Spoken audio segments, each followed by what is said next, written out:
Hello friends. നമ്മൾ നമ്മൾ I S എല്ല് തുടങ്ങുന്നതായിട്ട് നിങ്ങളെല്ലാം അറിഞ്ഞാണല്ലോ. അന്നേരം ഐ എസ് എല്ല് തുടങ്ങുന്ന കാര്യവും ISL എന്ന് ഫെബ്രുവരി 14 മുതൽ നമ്മുടെ വാലന്റൈൻസ് ഡേ അന്ന് മുതലാണ് നമ്മുടെ ISL പുതുതായി സ്റ്റാർട്ട് ചെയ്യാൻ പോകുന്നത്. ഈ സീസൺ പുതുതായി സ്റ്റാർട്ട് ചെയ്യാൻ പോകുന്നത്. അന്നേരം അപ്പോൾ ഒത്തിരി പ്രശ്നങ്ങൾക്കും പ്രതിസന്ധികൾക്കൊക്കെ ശേഷമാണ് ISL ഇപ്പോഴും പുരോഗമിച്ച് അല്ലെങ്കിൽ പ്രശ്നങ്ങളൊക്കെ തീർന്ന് വന്നെന്നൊക്കെ വിശ്വസിക്കാം. കാരണം പല പല പ്രശ്നങ്ങൾ നേരിട്ടെങ്കിലും അതിനെ ഏറ്റെടുക്കാൻ ആൾക്കാരില്ല, അല്ലെങ്കിൽ നേരത്തെ ചെയ്ത് സ്പോൺസേഴ്സ് പോകുന്നു. അങ്ങനെ പല പല പ്രശ്നങ്ങളൊക്കെ ഉള്ളിലൊക്കെയാണ് ഇപ്പോൾ ഈ ഇന്ത്യൻ ഫുട്ബോൾ കടന്നു പോയിക്കൊണ്ടിരുന്നത്. അന്നേരം അതോട് ഇങ്ങനെ പ്രശ്നം ഉണ്ടായപ്പോൾ അത് ISL കൂടെ ബാധിച്ചു. പിന്നെ ISL പോഡ്കാസ്റ്റ് ചെയ്യാനുള്ള ചാനലുകൾ, മറ്റ് കാര്യങ്ങൾ എല്ലാം നഷ്ടപ്പെട്ടു. അന്നേരം ഇങ്ങനെ ഓരോ പ്രശ്നങ്ങളാണ്, അടിക്കടി പ്രശ്നങ്ങളൊക്കെ ഉണ്ടായിക്കൊണ്ടിരുന്ന സാഹചര്യത്തിൽ ISL നടക്കത്തില്ല, അല്ലെങ്കിൽ നിർത്തി വെക്കുന്ന സാഹചര്യം വരെയും ഉണ്ടായി. ISL മുമ്പോട്ട് വരത്തില്ല, പിന്നെ ഏറ്റെടുക്കാൻ ആരുമില്ല, അങ്ങനെയൊക്കെ പല പ്രശ്നങ്ങളാണ് ISL ഉണ്ടായത്. അന്നേരം അതൊക്കെ മാറി പെട്ടെന്ന് ഫിഫ കാര്യങ്ങൾ അങ്ങനെയൊക്കെയുള്ള മന്ത്രി കൂടിയ ആൾക്കാരൊക്കെ കയറി അങ്ങനെ ഇപ്പം ക്ലബ്ബുകളെ കൊണ്ടൊക്കെ ഭീഷണിപ്പെടുത്തി സമ്മതിപ്പിച്ച് എല്ലാം സെറ്റ് ചെയ്ത് വന്നിരുന്നുണ്ടെങ്കിൽ ഐ ലീഗിലേക്ക് തരം താഴ്ത്തും എന്നൊക്കെ പറഞ്ഞ് അവരെയൊക്കെ പെട്ടെന്ന് ഇതാക്കി സെറ്റ് ചെയ്ത് ഇപ്പം എന്തായാലും ISL ഫെബ്രുവരി 14 നടക്കും എന്ന് പറഞ്ഞ് പിക്ചേഴ്സും കാര്യങ്ങളും പിന്നെ ഏത് ചാനലിൽ വരുമെന്നും അങ്ങനെ കാര്യങ്ങളൊക്കെ സെറ്റായിട്ടുണ്ട്. അന്നേരം ഇനിയിപ്പം കൂടുതലൊന്നുമില്ല, നമുക്ക് ISL തുടങ്ങുക, ISL കാണുക. പക്ഷേങ്കിൽ പഴയ ഒരു ഊർജ്ജമോ അല്ലെങ്കിൽ പഴയ ഒരു ISL കാണാനുള്ള ഫീലോ ISL ആരാധകർക്ക് കാണത്തില്ല. കാരണം വിദേശ താരങ്ങളില്ല, മിക്ക ടീമുകളിലും വിദേശ താരങ്ങളില്ല.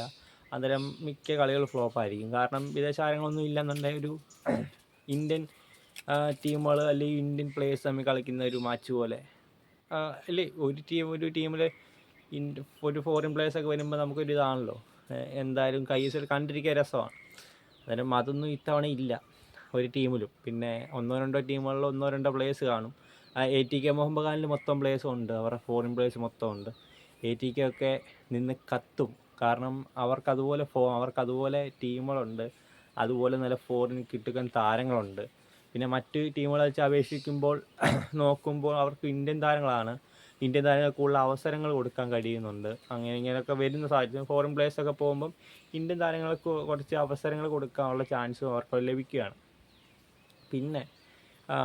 പിന്നെ ഇന്ത്യൻ കോച്ചുകളൊക്കെ ഓരോ ടീമുകളിലൊക്കെ ഇന്ത്യൻ കോച്ചുകൾ കയറുന്നുണ്ട്, വിദേശ കോച്ചുകളൊക്കെ പോകുന്നുണ്ട്, ഇന്ത്യൻ കോച്ചുകൾ കയറും. അന്നേരം ഇന്ത്യയിലെ കോച്ചുമാർക്ക് അന്നേരം കുറച്ചുകൂടി ഒരു എക്സ്പീരിയൻസ് ആണ്. കാരണം മറ്റ് നമ്മുടെ ടീമുകളെ പരിശീലിപ്പിച്ച് താരങ്ങൾക്ക് വേണ്ട ട്രെയിനിങ് കൊടുത്ത് അവരിൽ ഉണ്ടായിരിക്കുന്ന ആ ഒരു ഇതിനെ ഒന്ന് വർദ്ധിപ്പിച്ച് ഒരു മൂർച്ച കൂട്ടിയെടുക്കുക, അല്ലെങ്കിൽ രാഗി മിനുസപ്പെടുത്തിയെടുക്കുക അങ്ങനെയൊക്കെ വരുമ്പം അവർക്കൊക്കെ ഒന്ന് ഡെവലപ്പായി വരാൻ കഴിയും.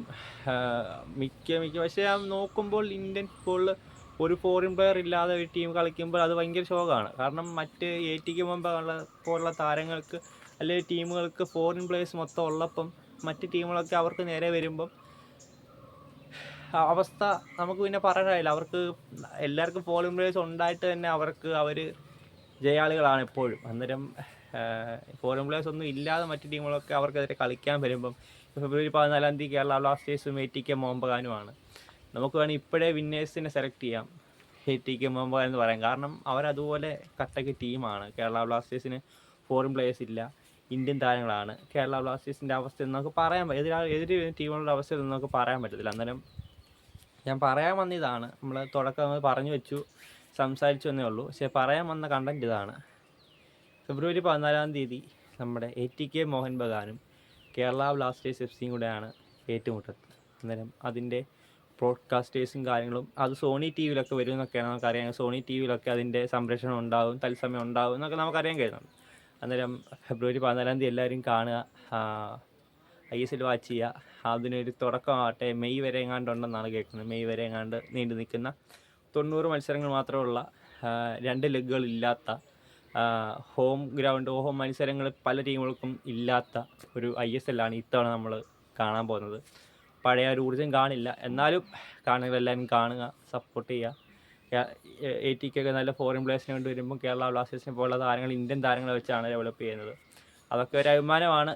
ഫോറിൻ പ്ലേയേഴ്സ് ഉള്ള ടീമുകൾക്കെതിരെ ഇന്ത്യൻ പ്ലേയേഴ്സ് ജയിച്ചു കഴിഞ്ഞാൽ ഒക്കെ ഒരു അഭിമാനമാണ്. ബംഗളൂരു FC ഉള്ള ടീമുകൾക്കായാലും ഒരു ഫോറിൻ പ്ലെയർ കണ്ടുണ്ടെന്ന് തോന്നുന്നു. പിന്നെ ഇന്ത്യൻ കോച്ചാണ് റൺവീർ സിംഗ് എന്ന കോച്ചാണ്. എല്ലാം നമുക്ക് കണ്ടറിയാം ഗൈസ്, എല്ലാം നമുക്ക് കണ്ട് വഴിയെ മനസ്സിലാക്കാം. കാണാൻ പോകുന്ന പൂരം പറഞ്ഞറിയിക്കേണ്ട എന്ന് ചൊല്ലുണ്ടല്ലോ, അതുപോലെ കാണാൻ പോകുന്നതൊന്നൊക്കെ പറഞ്ഞറിയിക്കേണ്ട കാര്യമില്ല. അപ്പോൾ ഇത്രയേ ഉള്ളൂ ഗൈസ്. കേരള ബ്ലാസ്റ്റേഴ്സും ATK മോഹൻ ബഗാനുമാണ് അടുത്ത ഫെബ്രുവരി 14 ISLൻ്റെ തുടക്കം അംഗം കുറിക്കുന്നത്. Okay, by.